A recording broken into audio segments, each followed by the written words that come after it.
हाँ जी असी हुण जिहड़ा है ਇਹਦੇ ਵਿੱਚ ਟਾਈਪਸ ਜਿਹੜੀਆਂ ਨੇ ਉਹਨਾਂ ਦੀ ਡਿਸਕਸ਼ਨ ਕਰਨਾ ਸ਼ੁਰੂ ਕਰਦੇ ਹਾਂ ਕਿ ਕੋਆਪਰੇਟਿਵ ਜਿਹੜਾ ਹੈ ਮੈਥਡ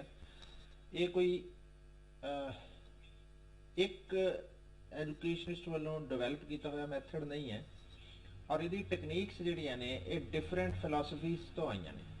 ਔਰ ਡਿਫਰੈਂਟ ਸਕਾਲਰਸ ਨੇ ਦਿੱਤੀਆਂ ਨੇ ਔਰ ਇਹ ਕੋਲੈਬੋਰੇਸ਼ਨ ਜਿਹੜੀ ਹੈ ਉਸ ਨੂੰ ਕੋਲੈਬੋਰੇਟਿਵ ਵਿੱਚ ਅਸੀਂ ਕੋਈ ਮੈਥਡ ਕਹਿ ਸਕਦੇ ਹਾਂ ਪਰ ਸਾਰੇ ਸਬਜੈਕਟਸ ਦੇ ਉੱਪਰ ਸਾਰੇ ਸਕੂਲ ਏਜ ਸਟੂਡੈਂਟਸ ਦੇ ਉੱਪਰ ਔਰ ਸਾਰੇ ਲੈਵਲ ਆਫ ਐਜੂਕੇਸ਼ਨ ਦੇ ਉੱਪਰ ਪੋਸੀਬਲ ਨਹੀਂ ਹੈ ਇੰਪਲੀਮੈਂਟ ਕਰਨੀਆਂ ਕੁਝ ਕਾਮਨ ਨੇ ਜਿਨ੍ਹਾਂ ਦੀ ਆਪਾਂ ਇੱਥੇ ਗੱਲ ਕਰਾਂਗੇ ਜਿਹੜੀਆਂ ਆਮ ਤੌਰ ਤੇ ਇਕਨੋਮਿਕਸ ਅਸੀਂ ਯੂਟਿਲਾਈਜ਼ ਕਰ ਸਕਦੇ ਹਾਂ ਪਹਿਲਾ ਹੈ ਯਿਗਸਾ ਜਿਹੜੀ ਹੈ ਟੈਕਨੀਕ ਆਫ ਕੋਆਪਰੇਟਿਵ ਲਰਨਿੰਗ ਜਿਹੜਾ ਜਿਗਸਾ ਹੈ ਵੈਸੇ ਤੁਸੀਂ ਉਹ ਜਿਗ ਜੈਗ ਟਾਈਪ ਦਾ ਉਹ ਦੇਖਿਆ ਹੈ ਕੋਈ ਮਾਰਕ ਕੀਤਾ ਹੋਇਆ ਜੈਬਰਾ ਕ੍ਰਾਸਿੰਗ ਉੱਤੇ ਜਾਂ ਤੁਸੀਂ ਕੋਈ ਉਹ ਦੇਖਿਆ ਹੋਵੇ ਜਿਵੇਂ ਜੈਕ ਟਾਈਪ ਜਿਗ ਜੈਗ ਲਾਈਨਸ ਡਰਾ ਕਰਦੇ ਸੀ ਜਦੋਂ ਛੋਟੇ ਸੀਨਰੀ ਬਣਾਉਂਦੇ ਸੀ ਤਾਂ ਜਿਗਸਾ ਉਸੇ ਤਰ੍ਹਾਂ ਦੀ ਇੱਕ ਅਪਰੋਚ ਹੈ ਜਿਹਦੇ ਵਿੱਚ ਅਸੀਂ ਕਹਿੰਦੇ ਆ ਕਿ ਜਿਹੜਾ ਇਹ ਗਰੁੱਪ ਹੈ 4 ਜਾਂ ਉਸ ਤੋਂ ਜ਼ਿਆਦਾ ਸਟੂਡੈਂਟਸ ਦਾ ਇੱਕ ਗਰੁੱਪ ਬਣਾਇਆ ਜਾਂਦਾ ਸਾਰੀ ਟੀਮ 4-4 ਗਰੁੱਪਸ 'ਚ ਡਿਵਾਈਡ ਕਰ ਦਿੱਤੀ ਜਾਂਦੀ ਹੈ ਕਲਾਸ ਔਰ ਇੱਕ ਯੂਨਿਟ ਜਿਹੜਾ ਅਸੀਂ ਉਹਨਾਂ ਨੂੰ ਟੀਚ ਕਰਨਾ ਹੁੰਦਾ ਉਹ ਯੂਨਿਟ ਦੇ ਨੂੰ ਵੀ 4 ਸਬ ਪਾਰਟਸ 'ਚ ਡਿਵਾਈਡ ਕਰ ਲਿਆ ਜਾਂਦਾ ਔਰ ਹਰ ਸਟੂਡੈਂਟ ਨੂੰ ਇਹ ਰਿਸਪੌਂਸਿਬਿਲਿਟੀ ਦਿੱਤੀ ਜਾਂਦੀ ਹੈ ਕਿ ਉਹ ਇੱਕ ਪਾਰਟਿਕੂਲਰ ਪਾਰਟ ਜਿਹੜਾ ਹੈ ਲੈਸਨ ਦਾ ਭਾਵੇਂ ਉਹ ਇੰਟਰੋਡਕਟਰੀ ਹੋਵੇ ਭਾਵੇਂ ਉਹ ਪ੍ਰਿੰਸੀਪਲਸ ਦਾ ਹੋਵੇ ਭਾਵੇਂ ਉਹ ਟੈਕਨੀਕਸ ਦਾ ਹੋਵੇ ਜਾਂ ਭਾਵੇਂ ਉਹ ਮੈਰਿਟਸ ਦਾ ਹੋਵੇ ਇੱਕ ਪਾਰਟਿਕੂਲਰ ਪਾਰਟ ਜਿਹੜਾ ਉਹਨਾਂ ਨੂੰ ਐਲੋਕੇਟ ਕਰ ਦਿੱਤਾ ਜਾਂਦਾ ਹੈ they have to get mastery on that ਔਰ ਉਸ ਇੱਕ ਪਰਸਨ ਜਿਹੜਾ ਹੈ ਦੂਸਰੇ 3 ਨੂੰ ਪੜ੍ਹਾਏਗਾ ਫਿਰ ਕੋਈ ਸੈਕੰਡ ਪਰਸਨ ਹੋਰ 3 ਨੂੰ ਪੜ੍ਹਾਏਗਾ ਫਿਰ ਥਰਡ ਪਰਸਨ ਆਪਣੇ ਵਾਲਾ ਪਾਰਟ ਪੜ੍ਹਾਏਗਾ ਔਰ ਫਿਰ ਫੋਰਥ ਪਰਸਨ ਆਪਣੇ ਵਾਲਾ ਪਾਰਟ ਪੜ੍ਹਾਏਗਾ ਤੇ ਇਹਦਾ ਮਤਲਬ ਹੈ ਕਿ ਹਰ ਪਰਸਨ ਇੱਕ ਪਾਰਟਿਕੂਲਰ ਕੰਟੈਂਟ ਏਰੀਆ ਦੀ ਮਾਸਟਰੀ ਗੇਨ ਕਰਾਉਣ ਦੇ ਲਈ ਰਿਸਪੌਂਸਿਬਲ ਹੈ ਜਾਂ ਟੀਚਿੰਗ ਲਈ ਰਿਸਪੌਂਸਿਬਲ ਹੈ ਮਟੀਰੀਅਲ ਨੂੰ ਉਹਨਾਂ ਨੇ ਪਹਿਲਾਂ ਲਰਨ ਕਰਨਾ ਹੈ ਉਹਨੂੰ ਮਾਸਟਰੀ ਗੇਨ ਕਰਨੀ ਹੈ ਉਸ ਏਰੀਆ ਤੇ ਆਪਣੀ ਐਕਸਪਰਟਿਜ਼ ਜਿਹੜੀ ਹੈ ਗੇਨ ਕਰਨੀ ਹੈ ਔਰ ਜੇ ਜ਼ਰੂਰਤ ਪਵੇ ਤਾਂ ਟੀਚਰ ਨੂੰ ਇਨਵੋਲਵ ਕਰਕੇ ਜਿਹੜਾ ਹੈ ਉਹਦੇ ਤੋਂ ਆਪਣੇ ਕਨਫਿਊਜ਼ਨ ਕਲੀਅਰ ਕਰਨ ਤੋਂ ਬਾਅਦ देयर बी टीचिंग सैशन ਤਾਂ ਹਰ ਸਟੂਡੈਂਟ ਥੋੜਾ ਹਿੱਸਾ ਆਪਣੇ ਵੱਲੋਂ ਤਿਆਰ ਕਰੇਗਾ ਪਰ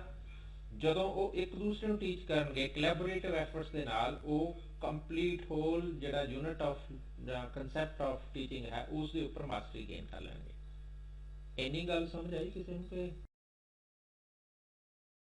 ਕੋਲੈਬੋਰੇਟਿਵ ਮੈਥਡ ਆਫ ਟੀਚਿੰਗ ਹੀ ਪੜਾਉਣਾ ਹੋਵੇ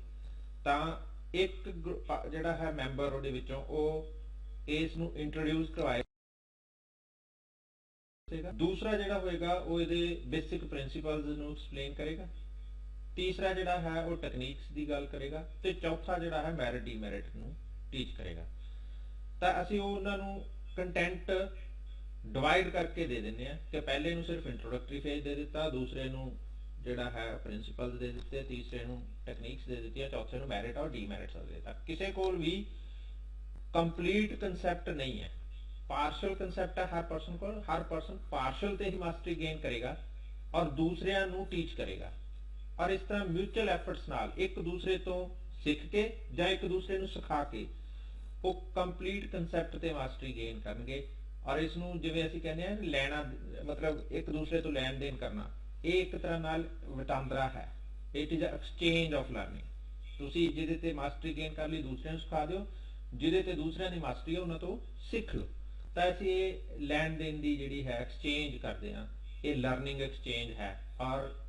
aim is to learn through collaborative efforts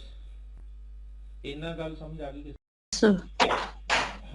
ਤਾਂ ਅੱਗੇ ਜਿਹੜੀ ਅਸੀਂ ਇਹਦੇ ਵਿੱਚ ਟੈਕਨੀਕਸ ਦੇ ਵਿੱਚ ਸੈਕੰਡ ਪਾਰਟ ਜਿਹੜਾ ਹੈ ਉਸ ਨੂੰ ਕਰਨਾ ਹੈ ਉਹ ਹੈ ਡਿਸਕਸ਼ਨ ਆਮ ਤੌਰ ਤੇ ਅਸੀਂ ਕਲਾਸਰੂਮ ਡਿਸਕਸ਼ਨਸ ਦੀ ਗੱਲ ਕਰਦੇ ਹਾਂ ਜਿਹਦੇ ਵਿੱਚ ਕੰਪਲੀਟ ਕਲਾਸ ਜਿਹੜੀ ਹੈ ਉਹਦੇ ਵਿੱਚ ਇਨਵੋਲਵ ਹੁੰਦੀ ਹੈ ਤਾਂ ਜਦੋਂ ਅਸੀਂ ਇੱਥੇ ਟੈਕਨੀਕਸ ਦੀ ਗੱਲ ਕਰਦੇ ਹਾਂ ਇਸ ਨੂੰ ਅਸੀਂ ਮਨੀਏਚਰ ਫਾਰਮ ਚ ਕਰਨ ਦੀ ਗੱਲ ਕਰਦੇ ਹਾਂ। ਡਿਸਕਸ਼ਨਸ ਹੁੰਦੇ ਆ, ਗਿਵ ਐਂਡ ਟੇਕ ਹੈ, ਡਿਸਕਸ਼ਨ ਹੋਏਗਾ, ਪਰ ਇੱਥੇ ਜਿਹੜਾ ਸਾਡੇ ਕੋਲ ਟੈਕਨੀਕਸ ਨੇ ਉਹਨਾਂ ਦੇ ਪ੍ਰਿੰਸਿਪਲ ਬਦਲ ਜਾਂਦੇ ਆ, ਉਹਨਾਂ ਦੇ ਬੇਸਿਸ ਥੋੜੇ ਡਿਫਰ ਕਰਦੇ ਆ। ਅਸੀਂ ਛੋਟੇ ਛੋਟੇ ਗਰੁੱਪਸ ਚ ਕੰਮ ਕਰਨਾ ਚਾਹੁੰਦੇ ਆ। ਇੱਥੇ ਏਮ ਕੀ ਰਹਿੰਦਾ ਹੈ? ਏਮ ਹੁੰਦਾ ਹੈ ਕਿ ਸਟੂਡੈਂਟ ਦੀ ਜਿਹੜਾ ਹੈ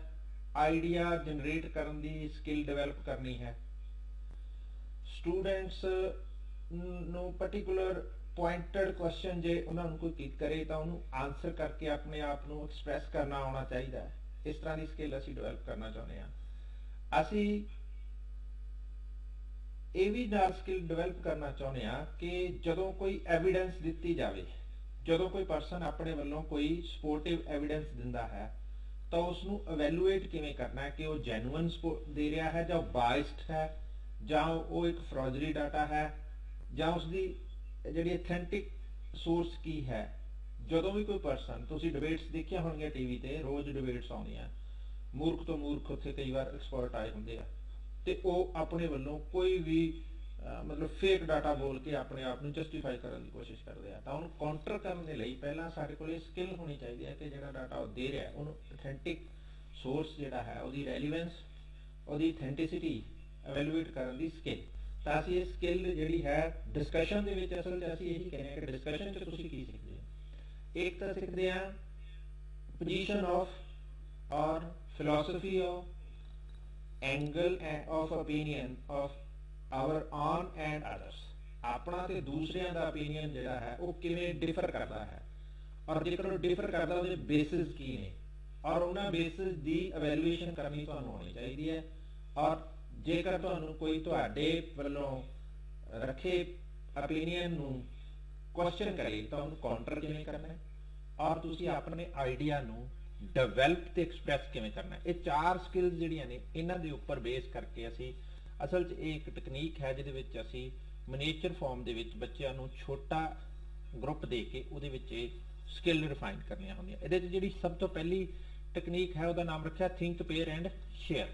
ਥਿੰਕ, ਪੇਅਰ ਐਂਡ ਸ਼ੇਅਰ ਦੇ ਵਿੱਚ ਕੀ ਹੈ ਕਿ ਇਹਦਾ ਸਟਰਕਚਰ ਜਿਹੜਾ ਹੈ ਸਟੂਡੈਂਟਸ ਨੂੰ, ਇਹਦੇ ਵਿੱਚ ਹੈ ਕਿ ਕੋਈ ਇੱਕ ਕੁਐਸਚਨ ਟੀਚਰ ਇੰਟਰੋਡਿਊਸ ਕਰ ਦਿੰਦਾ ਔਰ ਇਹਦੇ ਵਿੱਚ ਫਾਰ ਐਂਡ ਅਗੇਂਸਟ ਵਾਲਾ ਜਿਹੜੇ ਆ ਤੁਹਾਡੀਆਂ ਟੇਕਸ ਹੁੰਦੀਆਂ, ਜਾਂ ਤੁਸੀਂ ਉਹਦੇ ਫੇਵਰ 'ਚ ਹੁੰਦੇ ਹੋ ਜਾਂ ਉਹਦੇ ਅਗੇਂਸਟ ਹੁੰਦੇ ਹੋ। ਪਹਿਲਾਂ ਤੁਹਾਨੂੰ ਟਾਈਮ ਦਿੱਤਾ ਜਾਂਦਾ, ਤੁਸੀਂ ਆਪਣੇ ਆਪ ਨੂੰ ਉਹਦੇ ਤੇ ਪ੍ਰਿਪੇਅਰ ਕਰਦੇ ਹੋ, ਫਿਰ ਤੁਸੀਂ ਆਪਣੇ ਸਿਮਿਲਰ ਥਾਟ ਰੱਖਦੇ ਸਟੂਡੈਂਟਸ ਦੀ ਇੱਕ ਟੀਮ ਬਣਾਉਂਦੇ ਹੋ, ਆਪਣੇ ਆਪ ਨੂੰ ਪੇਅਰ ਕਰ ਲੈਂਦੇ ਹੋ। ਕਿੰਨਾਂ ਨਾਲ ਪੇਅਰ ਕਰਦੇ ਹੋ? ਜਿਹੜੇ ਤੁਹਾਡੇ ਵਾਂਗ ਫੇਵਰ 'ਚ ਨੇ ਜਾਂ ਤੁਹਾਡੇ ਵਾਂਗ ਅਗੇਂਸਟ ਨੇ, ਔਰ ਫਿਰ ਉਸ ਤੋਂ ਬਾਅਦ ਤੁਸੀਂ ਸ਼ੇਅਰ ਕਰਦੇ ਹੋ। ਤਾਂ ਇਸ ਪ੍ਰੈਕਟਿਸ ਦੇ ਵਿੱਚ ਅਸੀਂ ਕੋਸ਼ਿਸ਼ ਜਿਹੜੀ ਰਹਿੰਦੀ ਹੈ, ਇੱਕ ਤਾਂ ਉਹੀ ਚਾਰ ਸਕਿੱਲ ਡਿਵੈਲਪ ਕਰਨੀ ਹੈ ਕਿ ਆਈਡੀਆ ਕਿਵੇਂ ਡਿਵੈਲਪ ਕਰਨਾ ਹੈ, ਉਸ ਨੂੰ ਐਕਸਪਲੇਨ ਕਿਵੇਂ ਕਰਨਾ ਹੈ, ਕਲਾਸਮੇਟਸ ਦੇ ਜਿਹੜੇ ਪੁਆਇੰਟਸ ਨੇ ਉਹਨਾਂ ਦੇ ਕਾਊਂਟਰ ਰਿਸਪੌਂਸ ਕਿਵੇਂ ਦੇਣੇ ਆ, ਜਿਹੜੇ ਕਿਸੇ ਨੇ ਐਵੀਡੈਂਸਿਸ ਦਿੱਤੀਆਂ ਨੇ ਉਹਨਾਂ ਨੂੰ ਜੱਜ ਕਿਵੇਂ ਕਰਨਾ ਹੈ, ਔਰ ਦੂਸਰਿਆਂ ਦੇ ਜਿਹੜੇ ਆਈਡੀਆਜ਼, ਥਾਟਸ, ਫਿਲਾਸਫੀਜ਼ ਹੈ ਉਹਨਾਂ ਦੇ ਐਂਗਲ ਨੂੰ ਕਿਵੇਂ ਸਮਝਣਾ ਹੈ, ਔਰ ਕਿਸ ਤਰ੍ਹਾਂ ਅਸੀਂ ਆਪੋਜਿਟ ਆਈਡੀਆ ਨੂੰ ਟੋਲਰੇਟ ਕਰਨਾ ਹੈ। ਤਾਂ ਇਹ ਸਾਰੇ ਸਕਿੱਲਸ ਦੇ ਨਾਲ ਅਸੀਂ ਇਹ ਥਿੰਕ, ਪੇਅਰ, ਸ਼ੇਅਰ ਟੈਕਨੀਕਸ ਦੇ ਵਿੱਚ ਡਿਸਕਸ਼ਨ ਜਿਹੜੀਆਂ ਨੇ ਉਹ ਕਰਦੇ ਹਾਂ। ਅਗਲਾ ਜਿਹੜਾ ਸਾਡੇ ਕੋਲ ਇਸੇ ਦੇ ਅੰਡਰ ਰਹੇਗਾ ਉਹ ਸੈਕੰਡ ਟੈਕਨੀਕ ਹੈ ਡਿਸਕਸ਼ਨ ਦੀ। ਇਹਨੂੰ ਕਹਿੰਦੇ ਆ 3 ਸਟੈਪ ਇੰਟਰਵਿਊ। 3 ਸਟੈਪ ਇੰਟਰਵਿਊ ਅਸਲ ਦੇ ਵਿੱਚ ਫਰੀਜ਼ਿੰਗ ਸੈਸ਼ਨਸ ਦੇ ਵਾਸਤੇ ਹੁੰਦੇ, ਜਿਹਨੂੰ ਕਹਿੰਦੇ ice breaking sessions. Ice breaking sessions ਦੇ ਵਿੱਚ ਕੀ ਹੁੰਦਾ ਕਿ ਜਦੋਂ ਤੁਸੀਂ ਮੰਨ ਲਓ ਆਪਣਾ ਸੈਸ਼ਨ ਸ਼ੁਰੂ ਹੀ ਕੀਤਾ, ਜਿਵੇਂ ਤੁਸੀਂ ਸਾਡੇ ਕੋਲ ਨਿਊ ਜਦੋਂ ਬੀਐਡ ਕੋਰਸ ਸ਼ੁਰੂ ਕੀਤਾ, ਫਸਟ ਸਮੈਸਟਰ ਦੇ ਫਸਟ ਵੀਕ, ਸੈਕੰਡ ਵੀਕ ਤੱਕ you all are alien to each other. ਤੁਹਾਨੂੰ ਦੂਸਰੇ ਦਾ ਨਹੀਂ ਪਤਾ ਸੀਗਾ ਕਿ ਉਹ ਕੌਣ ਹੈ, ਕਿੱਥੋਂ ਪੜ੍ਹ ਕੇ ਆਇਆ, ਕੀ ਬੈਕਗ੍ਰਾਉਂਡ ਹੈ, ਕੀ ਟੇਸਟ ਹੈ, ਕਿਸ ਤਰ੍ਹਾਂ ਦੀਆਂ ਲਾਈਕਿੰਗ ਨੇ, ਕਿਸ ਤਰ੍ਹਾਂ ਦੀਆਂ ਹੈਬਿਟਸ ਨੇ। ਔਰ ਉਸ ਟਾਈਮ ਦੇ ਉੱਪਰ ਅਸੀਂ ਆਈਸ ਬ੍ਰੇਕਿੰਗ ਸੈਸ਼ਨਸ ਕਰਦੇ ਹਾਂ, ਜਿਹਦੇ ਵਿੱਚ ਅਸੀਂ ਇੱਕ ਅਪਰਚੁਨਿਟੀ ਜਾਂ ਇੱਕ ਇਸ ਤਰ੍ਹਾਂ ਦਾ এনवायरमेंट ਕ੍ਰੀਏਟ ਕਰਨ ਦੀ ਕੋਸ਼ਿਸ਼ ਕਰਦੇ ਹਾਂ ਜਿਹਦੇ ਵਿੱਚ ਅਸੀਂ ਸਟੂਡੈਂਟਸ ਨੂੰ ਇੱਕ ਦੂਸਰੇ ਨੂੰ ਜਾਣਨ ਦਾ ਜਿਹੜਾ ਹੈ ਉਹ ਅਪਰਚੁਨਿਟੀ ਦਿੰਦੇ ਹਾਂ। ਤੇ ਇਸ ਦੇ ਵਿੱਚ ਹਰ ਪਰਸਨ 4-4 ਜਿਹੜੇ ਹੈ ਲੋਕਾਂ ਦੇ ਗਰੁੱਪ ਬਣਾ ਦਿੱਤੇ ਜਾਂਦੇ। ਉਸੇ ਤਰ੍ਹਾਂ 4 ਮੈਂਬਰ ਟੀਮ ਹੁੰਦੀ ਹੈ, ਠੀਕ ਹੈ, ਔਰ ਹਰ ਪਰਸਨ ਆਪਣੇ ਆਪ ਨੂੰ ਛੱਡ ਕੇ ਦੂਸਰੇ 3 ਦੀ ਇੰਟਰਵਿਊ ਲਏਗਾ। ਇੰਟਰਵਿਊ 'ਚੋਂ ਉਹਨਾਂ ਦੀ ਫੈਮਿਲੀ ਬੈਕਗ੍ਰਾਉਂਡ, ਉਹਨਾਂ ਦੇ ਸੈਲਫ, ਉਹਨਾਂ ਦੇ ਇੰਟਰਸਟ, ਉਹਨਾਂ ਦੇ ਆਈਡੀਆ, ਐਟੀਟਿਊਡ, ਉਹਨਾਂ ਦੇ ਇੰਕਲੇਸ਼ਨ, ਉਹਨਾਂ ਦੀ ਹੌਬੀਜ਼ ਬਾਰੇ ਜਾਣਨਾ ਚਾਹੁੰਦਾ। ਤਾਂ ਅਸੀਂ ਆਈਸ ਬ੍ਰੇਕਿੰਗ ਸੈਸ਼ਨਸ ਦੇ ਵਿੱਚ ਅਸਲ ਦੇ ਵਿੱਚ ਕੀ ਚਾਹੁੰਦੇ ਆ ਕਿ ਅਸੀਂ ਸਟੂਡੈਂਟ ਜਿਹੜਾ ਸਾਡੀ ਟੀਮ ਦਾ ਮੈਂਬਰ ਹੈ, ਅਸੀਂ ਉਸ ਦੀਆਂ ਪਲੱਸ, ਉਸ ਦੇ ਨੈਗੇਟਿਵ, ਉਸ ਦੀਆਂ ਸਟਰੈਂਥ, ਉਹਦੀਆਂ ਵੀਕਨੈਸਸ, ਉਹਦੀਆਂ ਹੌਬੀਜ਼, ਉਹਦੇ ਆਈਡੀਆਜ਼, ਉਹਦੇ ਐਂਗਲ, ਉਹਦੀ ਫਿਲਾਸਫੀ, ਇਹ ਸਮਝਣਾ ਚਾਹੁੰਦੇ ਆ। ਔਰ ਦੈਨ ਫਿਰ ਜਦੋਂ ਅਸੀਂ ਕਹਿੰਦੇ ਆ ਕਿ 3 ਲੋਕਾਂ ਦੀ ਇੰਟਰਵਿਊ ਕਰ ਲੈਂਦੇ ਆ, ਤਾਂ ਉਸ ਤੋਂ ਬਾਅਦ ਉਹ ਕੀ ਕਰਦੇ ਆ, ਉਹ ਜੋ ਕੁਐਸਚਨ ਉਹਨਾਂ ਨੇ ਪੁੱਛੇ ਹੁੰਦੇ ਆ, ਉਹ ਕੁਐਸਚਨ ਜਿਹੜੇ ਹੈ ਇੰਸਟ੍ਰਕਟਰ ਉਹਨਾਂ ਨੂੰ ਪ੍ਰੋਵਾਈਡ ਕਰਾਉਂਦਾ ਕਿ ਤੁਸੀਂ ਆਹ ਕੁਐਸਚਨ ਪੁੱਛਣੇ ਆ, ਤਾਂ ਕਿ ਹਰ ਪਰਸਨ ਦੂਸਰੇ ਬਾਰੇ ਇਕੁਅਲ ਜਾਣਕਾਰੀ ਲਵੇ। 2-3 ਤਰ੍ਹਾਂ ਦੀਆਂ ਜਾਣਕਾਰੀਆਂ ਜਿਹੜੀਆਂ ਜ਼ਰੂਰੀ ਜਿਹੜੀਆਂ ਨੇ ਬੇਸਿਕ, ਉਹੀ ਕੁਐਸਚਨ ਫਰੇਮ ਕਰਕੇ ਇੰਸਟ੍ਰਕਟਰ ਨੇ ਉਹਨਾਂ ਨੂੰ ਦਿੱਤੇ ਹੁੰਦੇ ਆ, ਔਰ ਹਰ ਪਰਸਨ ਉਸੇ ਤਰ੍ਹਾਂ ਦੇ ਹੀ ਕੁਐਸਚਨ ਦੂਸਰੇ ਨੂੰ ਪੁੱਛਦਾ ਔਰ ਉਹਨਾਂ ਬਾਰੇ ਨੌਲੇਜ ਗੇਨ ਕਰਦਾ। ਇਹਦੇ ਵਿੱਚ ਅਸੀਂ ਪਰਸਨਲ ਇਨਫੋਰਮੇਸ਼ਨ ਨਹੀਂ ਲੈਣੀ, ਅਸੀਂ ਉਸ ਦੇ ਐਥਨਿਕ ਆਇਡੈਂਟੀਟੀ, ਉਹਦੇ ਕਿਸੇ ਡਿਸਕ੍ਰਿਮੀਨੇਸ਼ਨ ਬੇਸਿਸ ਦੇ, ਕਿਸੇ ਸੋਸ਼ੋ ਇਕਨੋਮਿਕ ਬੈਕਗ੍ਰਾਉਂਡ ਬਾਰੇ ਕੋਈ ਗੱਲ ਨਹੀਂ ਕਰਨੀ। ਅਸੀਂ ਜਾਣਨਾ ਕੀ ਹੈ ਕਿ ਉਹ ਪਰਸਨ ਕਿੱਥੇ ਰਹਿੰਦਾ, ਕਿੱਥੋਂ ਪੜ੍ਹ ਕੇ ਆਇਆ, ਐਜੂਕੇਸ਼ਨਲ ਬੈਕਗ੍ਰਾਉਂਡ ਕੀ ਹੈ, ਉਹਦੀ ਫੈਮਿਲੀ ਹਿਸਟਰੀ ਕੀ ਹੈ,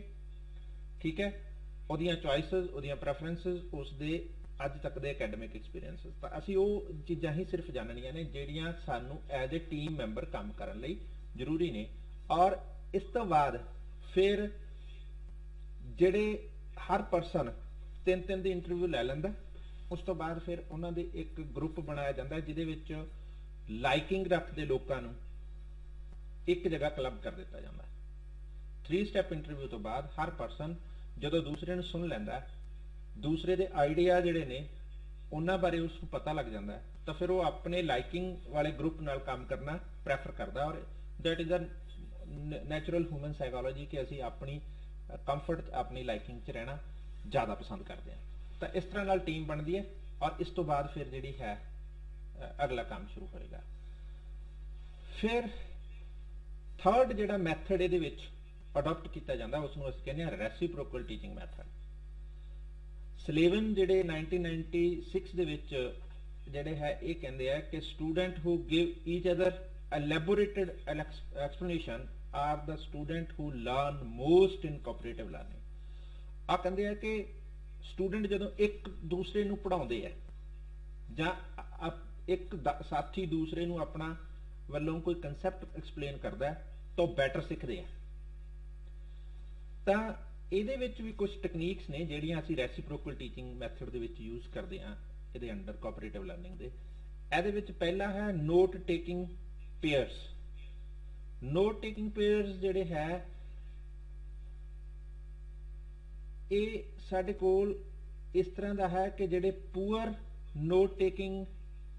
ਹੈ, ਅਸੀਂ ਇਹ ਮੰਨਦੇ ਹਾਂ ਕਿ ਜਦੋਂ ਤੁਸੀਂ ਕਲਾਸ 'ਚ ਟੀਚਰ ਪੜ੍ਹਾ ਰਿਹਾ, ਹਰ ਸਟੂਡੈਂਟ ਛੋਟੇ-ਛੋਟੇ ਨੋਟਸ ਲੈਂਦਾ। ਮੰਨ ਲਓ ਮੈਂ ਤੁਹਾਨੂੰ ਹੁਣ ਵੀ ਟੀਚ ਕਰ ਰਿਹਾ ਤਾਂ ਤੁਸੀਂ ਕੋਈ ਛੋਟੇ-ਛੋਟੇ ਨੋਟਸ ਬਣਾ ਰਹੇ ਹੋਵੋਗੇ, ਇੰਪੋਰਟੈਂਟ ਪੁਆਇੰਟ ਲਿਖ ਰਹੇ ਹੋਵੋਗੇ, ਕੋਈ ਵਰਡ ਮੈਂ ਦੱਸ ਰਿਹਾ ਉਹਦੀ ਐਲੈਬੋਰੇਸ਼ਨ ਦੱਸ ਰਿਹਾ ਤਾਂ ਤੁਸੀਂ ਉਸ ਨੂੰ ਥੋੜਾ ਬਹੁਤ ਮਾਰਕ ਕਰ ਰਹੇ ਹੋਵੋਗੇ। ਤਾਂ ਇਸੇ ਤਰ੍ਹਾਂ ਜਦੋਂ ਨਾਰਮਲ ਕਲਾਸਰੂਮ ਹੁੰਦੀ ਹੈ ਤਾਂ ਅਸੀਂ ਉੱਥੇ ਵੀ ਟੀਚਰ ਜੋ ਸਾਰਾ 45 ਮਿੰਟ ਬੋਲਦਾ ਸਾਰਾ ਨਹੀਂ ਲਿਖਦੇ, ਥੋੜੇ-ਥੋੜੇ ਨੋਟਸ ਲੈਣੇ ਆ। ਤਾਂ ਇਹ ਫਿਲਾਸਫੀ ਇਹ ਮੰਨਦੀ ਹੈ ਜਾਂ ਟੀਚਿੰਗ ਜਿਹੜੀ ਹੈ ਇਹ ਮੰਨਦੀ ਹੈ ਕਿ ਜੇ ਕੋਈ ਪਰਸਨ ਦੀ ਨੋਟਸ ਜਿਹੜਾ ਹੈ ਫਰੇਮ ਕਰਨ ਦੀ ਹੈਬਿਟ ਪੂਅਰ ਹੈ ਜਾਂ ਸਕਿੱਲ ਪੂਅਰ ਹੈ ਤਾਂ ਉਹ ਪਰਸਨ ਦੀ ਜਿਹੜੀ ਟੋਟਲ ਓਵਰਆਲ ਅਕੈਡਮਿਕ ਪਰਫਾਰਮੈਂਸ ਆ ਉਹ ਵੀ ਪੂਅਰ ਹੋਏਗੀ। ਤਾਂ ਫਿਰ ਇੱਥੇ ਸਾਡਾ ਏਮ ਕੀ ਰਹਿੰਦਾ ਹੈ, ਇੱਥੇ ਸਟੂਡੈਂਟਸ ਦੀ ਨੋਟ ਟੇਕਿੰਗ ਜਿਹੜੀ ਸਕਿੱਲ ਹੈ ਉਸ ਨੂੰ ਰਿਫਾਈਨ ਕਰਨ ਦੇ ਲਈ ਰੈਸੀਪ੍ਰੋਕਲ ਟੀਚਿੰਗ ਟੈਕਨੀਕ ਜਿਹੜੀ ਹੈ ਉਹ ਯੂਜ਼ ਕੀਤੀ ਜਾਂਦੀ ਹੈ। ਇਹਦੇ ਵਿੱਚ ਅਸੀਂ ਕੀ ਕਰਦੇ ਹਾਂ ਕਿ ਸਾਰੇ ਸਟੂਡੈਂਟਸ ਆਪਣੇ ਵੱਲੋਂ ਇੱਕ ਲੈਕਚਰ ਦੇ ਨੋਟਸ ਲੈਂਦੇ ਆ, ਫਿਰ ਅਸੀਂ ਨੋਟਸ ਜਿਹੜੇ ਨੇ ਉਹ ਇੱਕ ਦੂਸਰੇ ਨਾਲ ਸ਼ੇਅਰ ਕਰਵਾ ਦਿੰਦੇ ਹਾਂ। ਤਾਂ ਫਿਰ ਜਿਹੜਾ ਟੌਪਰ ਹੈ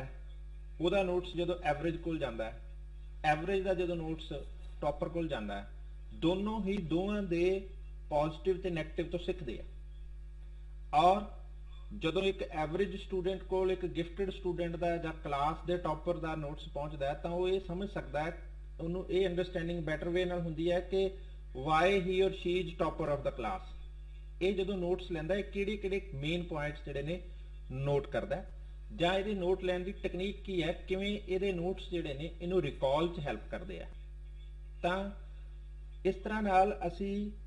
ਜਿਹੜੇ ਗੈਪਸ ਹੁੰਦੇ ਆ ਨੋਟਸ ਟੇਕਿੰਗ ਦੇ, ਜਿਹੜਾ ਪੂਅਰ ਨੋਟਸ ਲੈਂਦਾ ਹੈ, ਇੱਕ ਟੌਪਰ ਉਸ ਨੂੰ ਗਾਈਡ ਕਰਦਾ ਕਿ ਤੇਰੇ ਨੋਟਸ ਦੇ ਬਹੁਤ ਪੂਅਰ ਲੈਵਲ ਦੇ ਨੇ, ਇਹਦੇ ਵਿੱਚ ਇਹ ਗੈਪਸ ਨੇ, ਜੇ ਤੂੰ ਇਹਦੇ ਵਿੱਚ ਆਹ ਚੀਜ਼ਾਂ ਹੋਰ ਐਡ ਕਰੇ ਤਾਂ ਤੇਰੇ ਕੋਲ ਰਿਕਾਲ ਅੱਛੀ ਹੋਏਗੀ, ਤੇਰੇ ਨੋਟਸ ਜਿਹੜੇ ਨੇ ਤੇਰੀ ਫਾਈਨਲ ਰਿਵੀਜ਼ਨ ਲਈ ਤੈਨੂੰ ਬੈਟਰ ਵੇ ਨਾਲ ਹੈਲਪਫੁਲ ਹੋਣਗੇ। ਤਾਂ ਇਸ ਤਰ੍ਹਾਂ ਨਾਲ ਅਸੀਂ ਨੋਟ ਟੇਕਿੰਗ ਪੇਅਰਸ ਜਿਹੜੇ ਨੇ ਬਣਾ ਕੇ ਇੱਕ ਦੂਸਰੇ ਦੀਆਂ ਸਕਿੱਲਸ ਤੋਂ ਬੱਚਿਆਂ ਨੂੰ ਗਾਈਡ ਕਰਦੇ ਆ ਕਿ ਕਿਵੇਂ ਜਿਹੜੇ ਬੈਸਟ ਪਰਫਾਰਮਰ ਨੇ ਉਹਨਾਂ ਦੇ ਨੋਟਸ ਜਿਹੜੇ ਲੋ ਪਰਫਾਰਮਰ ਨੇ ਉਹਨਾਂ ਨਾਲੋਂ ਕਿਵੇਂ ਬੈਟਰ ਹੁੰਦੇ ਆ ਔਰ ਕਿਵੇਂ ਉਹਨਾਂ ਦੀ ਰਿਕਾਲ ਅੱਛੀ ਹੁੰਦੀ ਆ। ਤਾਂ ਇਹ ਇੱਕ ਟੈਕਨੀਕ ਇਹਦੇ ਵਿੱਚ ਹੈ, ਉਹ ਅਸੀਂ ਪਹਿਲਾਂ ਵੀ ਕਰ ਚੁੱਕੇ ਹਾਂ। ਰੈਸਿਪਰੋਕਲ ਟੀਚਿੰਗ ਦੇ ਵਿੱਚ ਜਿਗਸਾਅ ਦੇ ਵਿੱਚ ਅਸੀਂ ਕੀ ਕਰਦੇ ਹਾਂ ਕਿ ਪਹਿਲਾਂ ਅਸੀਂ ਐਕਸਪਰਟਿਜ਼ ਡਿਵੈਲਪ ਕਰਦੇ ਹਾਂ, ਠੀਕ ਹੈ, ਫਿਰ ਅਸੀਂ ਸਿੰਗਲ ਕੰਪੋਨੈਂਟਸ ਜਿਹੜੇ ਨੇ ਉਹ ਪੜਾਉਂਦੇ ਆ, ਤੇ ਸੈਕੰਡ ਸਟੇਜ ਦੇ ਵਿੱਚ ਅਸੀਂ ਕੀ ਕਰਦੇ ਆ ਕਿ ਸਾਰੇ ਗਰੁੱਪਸ ਦੇ ਜਿਹੜੇ ਰਿਪਰੈਜ਼ੈਂਟਡ ਐਕਸਪਰਟਸ ਨੇ ਗਰੁੱਪ ਦੇ, ਉਹ ਇੱਕ ਦੂਸਰੇ ਨਾਲ ਆਪਣੀ ਐਕਸਪਰਟਾਈਜ਼ ਸ਼ੇਅਰ ਕਰਕੇ ਜਿਹੜੀਆਂ ਗੈਪਸ ਨੇ ਉਹ ਇੱਕ ਦੂਸਰੇ ਨਾਲ ਸ਼ੇਅਰ ਕਰਦੇ ਆ। ਤਾਂ ਜਿਹੜੀਆਂ ਪ੍ਰੋਬਲਮ ਨੇ ਜਾਂ ਜਿਹੜੇ ਉਹਨਾਂ ਦੇ ਗੈਪਸ ਰਹਿ ਗਏ ਆ ਉਹਨਾਂ ਨੂੰ ਦੂਸਰਿਆਂ ਤੋਂ ਆਈਡੀਆ ਲੈ ਕੇ ਕੰਪਲੀਟ ਕਰਨ ਦੀ ਕੋਸ਼ਿਸ਼ ਕਰਦੇ ਆ। ਤਾਂ ਇਹ ਇੱਕ ਜਿਗਸਾਅ ਟੈਕਨੀਕ ਇਹਦੇ ਵਿੱਚ ਰੈਸਿਪਰੋਕਲ ਦੇ ਵਿੱਚ ਯੂਜ਼ ਕੀਤੀ ਜਾਂਦੀ ਹੈ। ਅਗਲਾ ਹੈ ਜਿਹੜੀ ਟੈਕਨੀਕ ਉਸ ਨੂੰ ਕਹਿੰਦੇ ਆ ਰੈਸਿਪਰੋਕਲ ਕੁਐਸਚਨਿੰਗ। ਰੈਸਿਪਰੋਕਲ ਕੁਐਸਚਨਿੰਗ ਦੇ ਵਿੱਚ ਕੀ ਹੈ ਕਿ ਟੀਚਰ ਜਦੋਂ ਲੈਕਚਰ ਦੇ ਲੈਂਦਾ ਤਾਂ ਅਸੀਂ ਸਟੂਡੈਂਟਸ ਨੂੰ ਇਹ ਟਾਸਕ ਅਸਾਈਨ ਕੀਤਾ ਹੁੰਦਾ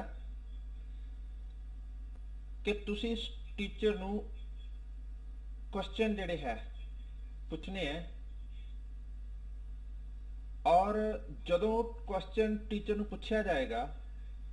ਤਾਂ ਦੂਸਰਾ ਗਰੁੱਪ ਉਸ ਨੂੰ ਰਿਸਪੌਂਡ ਕਰੇਗਾ। ਜਦੋਂ ਦੂਸਰਾ ਗਰੁੱਪ ਕੁਐਸਚਨ ਪੁੱਛੇਗਾ ਉਦੋਂ ਪਹਿਲਾ ਗਰੁੱਪ ਰਿਸਪੌਂਡ ਕਰੇਗਾ, ਪਰ ਜਿੱਥੇ ਲੱਗੇਗਾ ਕਿ ਇਹ ਜਿਹੜੇ ਕੁਐਸਚਨਾਂ ਦੇ ਆਨਸਰ ਜਸਟੀਫਾਈ ਨਹੀਂ ਹੋਏ ਉੱਥੇ ਟੀਚਰ ਆਪਣੀ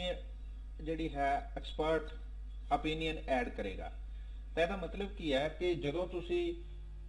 ਲੈਕਚਰ ਸੁਣ ਲਿਆ, ਸਾਰੀ ਕਲਾਸ ਨੇ ਉਸ ਲੈਕਚਰ ਨੂੰ ਗ੍ਰਾਸਪ ਕਰ ਲਿਆ, ਅੰਡਰਸਟੈਂਡਿੰਗ ਬੈਟਰ ਹੋ ਗਈ, ਉਸ ਤੋਂ ਬਾਅਦ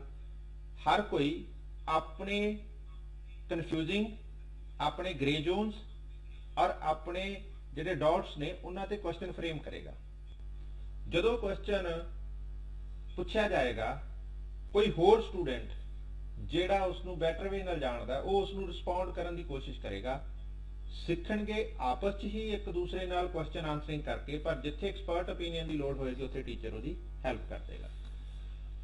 ਅਗਲਾ ਜਿਹੜਾ ਕੁਐਸਚਨ ਇਹਦੇ ਵਿੱਚ ਆਏਗਾ ਰਾਈਟਿੰਗ, ਆਰਗੇਨਾਈਜ਼ਿੰਗ ਐਂਡ ਸਿੰਥੇਸਾਈਜ਼ਿੰਗ ਇਨਫੋਰਮੇਸ਼ਨ। ਇਹਦੇ ਵਿੱਚ ਅਸੀਂ ਜਿਹੜੀ ਟੈਕਨੀਕ ਅਪਣਾਉਂਦੇ ਆ ਉਹਨੂੰ ਅਸੀਂ ਕਹਿੰਦੇ ਆ ਡੈਡਿਕ ਐਸੇਸ ਜਾਂ ਰਿਐਕਸ਼ਨ ਔਨ ਅਦਰਸ ਰਾਈਟਿੰਗ। ਇਹਦੇ ਵਿੱਚ ਕੀ ਹੈ ਕਿ ਮੰਨ ਲਓ ਅੱਜ ਇੱਕ ਟਾਸਕ ਅਸਾਈਨ ਕਰ ਦਿੱਤਾ, ਮੰਨ ਲਓ ਅੱਜ ਕਲਾਸ ਟੈਸਟ ਲੈ ਲਿਆ, ਮੈਂ ਕਲਾਸ ਟੈਸਟ ਆਪ ਨਾ ਚੈੱਕ ਕਰਾਂ, ਮੈਂ ਰੋਲ ਨੰਬਰ 1 ਦਾ ਕਲਾਸ ਜਿਹੜਾ ਟੈਸਟ ਹੈ ਰੋਲ ਨੰਬਰ 50 ਨੂੰ ਦੇ ਦੇਵਾਂ, 50 ਵਾਲੇ ਦਾ 40 ਨੂੰ ਦੇ ਦਿਆਂ, 40 ਵਾਲੇ ਦਾ ਸੈਕੰਡ ਨੂੰ ਦੇ ਦਿਆਂ, ਥਰਡ ਨੂੰ ਦੇ ਦਿਆਂ, ਆਪਸ ਚ ਰੀਸ਼ਫਲ ਕਰ ਦਿੱਤੇ ਜਾਣ। ਜਦੋਂ ਸ਼ਫਲਿੰਗ ਕਰ ਦਿੱਤੀ ਜਾਏ ਤਾਂ ਫਿਰ ਉਹਨਾਂ ਦੇ ਵਿੱਚ ਸਟੂਡੈਂਟ ਕੀ ਕਰਦੇ ਆ ਕਿ ਜਿਹੜੇ ਕੁਐਸਚਨ ਹੁੰਦੇ ਆ ਉਹਨਾਂ ਦੇ ਵਿੱਚ ਜਿਹੜੀਆਂ ਇੱਕ ਦੂਸਰੇ ਨਾਲ ਕੰਪੇਅਰ ਤੇ ਕੰਟਰਾਸਟ ਕਰਦੇ ਆ ਕਿ ਮੈਂ ਜੇ ਇੱਥੇ ਲਿਖਦਾ ਤਾਂ ਕੀ ਲਿਖਦਾ, ਇਹਨੇ ਮੇਰੇ ਨਾਲੋਂ ਕੀ ਬੈਟਰ ਲਿਖਿਆ, ਜਾਂ ਇਹਦੀਆਂ ਕੀ ਡੈਫੀਸ਼ੀਐਂਸੀਜ਼ ਨੇ। ਅਸੀਂ ਉਹਦੇ ਵਿੱਚ ਹਰ ਤਰ੍ਹਾਂ ਦੀ ਜਿਹੜੀ ਹੈ ਰਿਮਾਰਕਸ ਸਟੂਡੈਂਟ ਆਪਣੇ ਵੱਲੋਂ ਦਿੰਦਾ ਕਿ ਤੇਰੀ ਹੈਂਡਰਾਈਟਿੰਗ ਦੀ ਪ੍ਰੋਬਲਮ ਹੈ, ਤੇਰਾ ਡਾਟਾ ਜਿਹੜਾ ਹੈ ਅਥੈਂਟਿਕ ਨਹੀਂ ਹੈ, ਤੇਰੀ ਗ੍ਰਾਮੈਟੀਕਲ ਪ੍ਰੋਬਲਮ ਹੈ, ਜਾਂ ਤੂੰ ਇਹ ਜਿਹੜੀ ਚੀਜ਼ ਜਿਹੜੀ ਪੁੱਛੇ ਆਬਜੈਕਟਿਵ ਗਏ ਸੀਗੇ ਤੂੰ ਇੱਥੇ ਪ੍ਰਿੰਸੀਪਲ ਐਕਸਪਲੇਨ ਕਰ ਦਿੱਤੇ, ਪੁੱਛੀ ਇੰਪੋਰਟੈਂਸ ਗਈ ਸੀ ਤੂੰ ਨੀਡ ਐਕਸਪਲੇਨ ਕਰ ਦਿੱਤੀ। ਤਾਂ ਉਹ ਸਾਰੇ ਰਿਮਾਰਕਸ ਆਪਣੇ ਵੱਲੋਂ ਦਿੰਦੇ ਆ ਔਰ ਇਸ ਤਰ੍ਹਾਂ ਇੱਕ ਦੂਸਰੇ ਦੀ ਹੈਲਪ ਕਰਦੇ ਆ ਆਪਣੇ ਆਪਣੇ ਰਾਈਟਿੰਗ ਨੂੰ ਹੋਰ ਬੈਟਰ ਕਰਨ ਦੇ ਵਿੱਚ। ਤਾਂ ਇਸ ਤਰ੍ਹਾਂ ਨਾਲ ਵੀ ਜਿਹੜੀ ਹੈ ਕੋਲੈਬੋਰੇਟਿਵ ਐਫਰਟਸ ਦੇ ਨਾਲ ਸਿੱਖਿਆ ਜਾਂਦਾ ਹੈ। ਜ਼ਿਆਦਾਤਰ ਇਹਦੇ ਵਿੱਚ ਜਿਹੜੇ ਲੈਂਗੁਏਜ ਦੇ ਸਟੂਡੈਂਟ ਨੇ ਉਹ ਡੋਮੀਨੇਟ ਕਰ ਜਾਂਦੇ ਆ, ਕਿਉਂਕਿ ਉਹਨਾਂ ਦੀ ਗ੍ਰਾਮਰ ਅੱਛੀ ਹੁੰਦੀ ਹੈ, ਉਹਨਾਂ ਦੀ ਟੈਂਸ ਫਾਰਮੇਸ਼ਨ ਅੱਛੀ ਹੁੰਦੀ ਹੈ, ਉਹਨਾਂ ਦੀ ਵੋਕੈਬਲਰੀ ਅੱਛੀ ਹੁੰਦੀ ਹੈ। ਅਗਲਾ ਹੈ ਪੀਅਰ ਐਡੀਟਿੰਗ। ਪੀਅਰ ਐਡੀਟਿੰਗ ਵੀ ਸਿਮਿਲਰ ਹੈ, ਜਿਵੇਂ ਅਸੀਂ ਹੁਣੇ ਪੀਅਰ ਨੋਟ ਜਿਹੜਾ ਹੈ ਐਸੇ ਰਾਈਟਿੰਗ ਦੀ ਗੱਲ ਕਰਕੇ ਆਏ ਆ। ਅਸੀਂ ਇਹਦੇ ਵਿੱਚ ਕੀ ਕਰਦੇ ਆ, ਸਟੂਡੈਂਟਸ ਦੇ ਪੇਅਰ ਬਣਾਉਣੇ ਆ ਔਰ ਹਰ ਸਟੂਡੈਂਟ ਦੂਸਰੇ ਨੂੰ ਆਈਡੀਆ ਦਿੰਦਾ ਹੈ। ਮੰਨ ਲਓ ਕਿ ਦੋ ਦੇ ਪੇਅਰ ਬਣਾ ਦਿੱਤੇ, ਠੀਕ ਹੈ, ਇੱਕ ਐਵਰੇਜ ਸਟੂਡੈਂਟ ਹੈ, ਇੱਕ ਬ੍ਰਿਲੀਅੰਟ ਸਟੂਡੈਂਟ ਹੈ, ਦੋਨਾਂ ਨੇ ਇੱਕ ਕੰਟੈਂਟ ਜਨਰੇਟ ਕੀਤਾ, ਅਸੀਂ ਉਹਨਾਂ ਨੂੰ ਐਕਸਚੇਂਜ ਕਰ ਦਿੱਤਾ ਔਰ ਫਿਰ ਉਹ ਇੱਕ ਦੂਸਰੇ ਦੀਆਂ ਗਲਤੀਆਂ ਨਿਕਾਲਦੇ ਆ। ਔਰ ਜਿਹੜਾ ਪੂਅਰ ਹੈ ਉਹ ਜਿਹੜਾ ਗਿਫਟਡ ਹੈ ਉਹਦੇ ਤੋਂ ਸਿੱਖਦਾ ਹੈ, ਜਿਹੜਾ ਗਿਫਟਡ ਹੈ ਉਹ ਦੂਸਰੇ ਸਟੂਡੈਂਟ ਤੋਂ ਸਿੱਖਦਾ ਹੈ ਜਾਂ ਉਸ ਨੂੰ ਹੈਲਪ ਕਰਦਾ ਹੈ, ਸਿਖਾਉਂਦਾ ਹੈ ਕਿ ਤੂੰ ਕਿਸ ਤਰ੍ਹਾਂ ਹੋਰ ਬੈਟਰ ਕਰ ਸਕਦਾ ਹੈ। ਤਾਂ ਇਸ ਤਰ੍ਹਾਂ ਇੱਕ ਦੂਸਰੇ ਨਾਲ ਜਿਹੜਾ ਹੈ ਕੰਮ ਕਰਕੇ ਉਹ ਬੈਟਰ ਵੇ ਨਾਲ ਆਪਣੇ ਆਪ ਨੂੰ ਤਿਆਰ ਕਰ ਸਕਦੇ ਆ। ਅਗਲਾ ਹੈ ਪ੍ਰੋਬਲਮ ਸੋਲਵਿੰਗ। ਪ੍ਰੋਬਲਮ ਸੋਲਵਿੰਗ ਜਿਹੜਾ ਟੈਕਨੀਕ ਹੈ ਇਹ ਵਿਡਾਕੋਵਿਕ 1997 ਐਂਡ ਮਾਰਟਿਨ 2004 ਦੇ ਵਿੱਚ ਉਹਨਾਂ ਨੇ ਇੱਕ ਗਰੁੱਪ ਪ੍ਰੋਬਲਮ ਸੋਲਵਿੰਗ ਜਿਹੜਾ ਹੈ ਉਹਨਾਂ ਦੀ ਟੈਕਨੀਕ ਡਿਵੈਲਪ ਕੀਤੀ, ਜਿਹਦੇ ਵਿੱਚ ਉਹਨਾਂ ਨੇ ਕਿਹਾ ਕਿ ਇੰਡੀਵਿਜੂਅਲ ਨਾਲੋਂ ਗਰੁੱਪ ਬੈਟਰ ਕੰਮ ਕਰ ਸਕਦਾ ਹੈ, ਕਿਉਂਕਿ ਉੱਥੇ ਬ੍ਰੇਨ ਜਿਹੜਾ ਅਸੀਂ ਕਹਿੰਦੇ ਇੱਕ ਮਤਲਬ 2-11, ਤਾਂ 2-11 ਬਣ ਕੇ ਟੀਮ ਐਫਰਟਸ ਦੇ ਨਾਲ ਬੈਟਰ ਲੌਜਿਕ, ਬੈਟਰ ਰੀਜ਼ਨਿੰਗ, ਜ਼ਿਆਦਾ ਕ੍ਰੀਏਟਿਵ ਆਈਡੀਆਜ਼ ਉਸ ਨਾਲ ਬੈਟਰ ਵੇ ਨਾਲ ਸਿੱਖਦੇ ਆ। ਤਾਂ ਇਹਦੇ ਵਿੱਚ ਕੀ ਹੈ ਕਿ ਅਸੀਂ ਸਟੂਡੈਂਟਸ ਨੂੰ ਇੱਕ ਸੀਰੀਜ਼ ਆਫ ਪ੍ਰੋਬਲਮ ਦਿੰਦੇ ਆ, ਉਹ ਇੰਡੀਪੈਂਡੈਂਟਲੀ ਕੰਮ ਕਰਦੇ ਹੋਏ ਉਹਨਾਂ ਦੇ ਸੋਲੂਸ਼ਨ ਫਾਈਂਡ ਆਊਟ ਕਰਦੇ ਆ। ਉਹਨਾਂ ਨੇ ਸੋਲੂਸ਼ਨ ਫਾਈਂਡ ਆਊਟ ਕੀਤਾ, ਫਿਰ ਉਹਨਾਂ ਨੇ ਆਪਸ ਚ ਗਰੁੱਪ ਦੇ ਵਿੱਚ ਡਿਸਕਸ ਕੀਤਾ, ਦੂਸਰੇ ਸਟੂਡੈਂਟਸ ਨੂੰ ਉਹਨਾਂ ਦੇ ਸੋਲੂਸ਼ਨਸ ਦੇ ਬਾਰੇ ਵਿੱਚ ਪੁੱਛਿਆ। ਜੇ ਉਹਨਾਂ ਨੂੰ ਲੱਗਿਆ ਕਿ ਸਾਡਾ ਜਿਹੜਾ ਅਸੀਂ ਪ੍ਰੋਬਲਮ ਦਾ ਸੋਲੂਸ਼ਨ ਫਾਈਂਡ ਆਊਟ ਕੀਤਾ ਹੈ ਇਹਦੇ ਵਿੱਚ ਕੋਈ ਗੈਪਸ ਨੇ, ਇਹਦੇ ਵਿੱਚ ਕੋਈ ਫਲॉज ਨੇ, ਫਿਰ ਉਹ ਆਪਣੇ ਆਨਸਰ ਨੂੰ ਦੁਬਾਰਾ ਐਵੈਲੂਏਟ ਕਰਦੇ ਆ, ਫਿਰ ਉਹ ਸੈਕੰਡ ਅਟੈਂਪਟ 'ਚ ਉਸ ਨੂੰ ਹੋਰ ਬੈਟਰ ਕਰਨ ਦੀ ਕੋਸ਼ਿਸ਼ ਕਰਦੇ ਆ ਔਰ ਇਸ ਤਰ੍ਹਾਂ ਨਾਲ ਉਹ ਜਿਹੜਾ ਹੈ ਆਪਣਾ ਜਿਹੜਾ ਫਾਈਨਲ ਪ੍ਰੋਡਕਟ ਹੈ ਉਸ ਨੂੰ ਰਿਫਾਈਨ ਕਰ ਲੈਂਦੇ ਆ। ਤਾਂ ਇਹ ਇੱਕ ਮੈਥਡ ਹੈ ਜਿਹਦੇ ਵਿੱਚ ਅਸੀਂ ਗਰੁੱਪ ਵਰਕ ਕਰਦੇ ਹੋਏ ਜਿਹੜਾ ਹੈ ਇੱਕ ਦੂਸਰੇ ਨਾਲ ਐਕਸਚੇਂਜ ਕਰਕੇ ਜਿਹੜੇ ਆਪਣੇ ਏਰੀਆ ਨੇ